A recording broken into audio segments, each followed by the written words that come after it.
This is democracy, Malaysian style.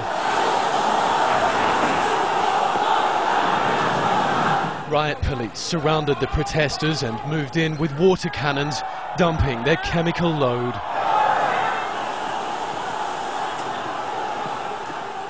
The police have just sprayed chemicals on the entire crowd. This was, until a few moments ago, an entirely peaceful protest, but they've just come along and sprayed chemicals into the faces of hundreds and hundreds of protesters.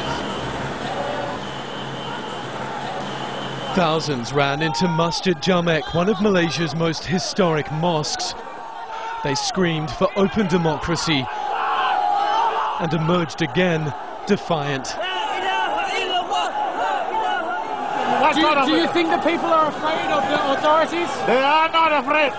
That I can assure you.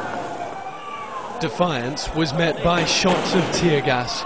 This rally was organised to demand free elections, a contentious issue in this country, which has had one party in power since independence.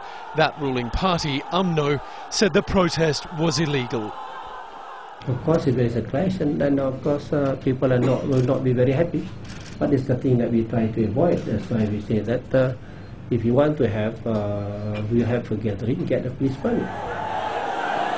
Elections are widely expected to be held early next year, but today Malaysia's democratic values were truly tested. Hamish MacDonald, Al Jazeera, Kuala Lumpur.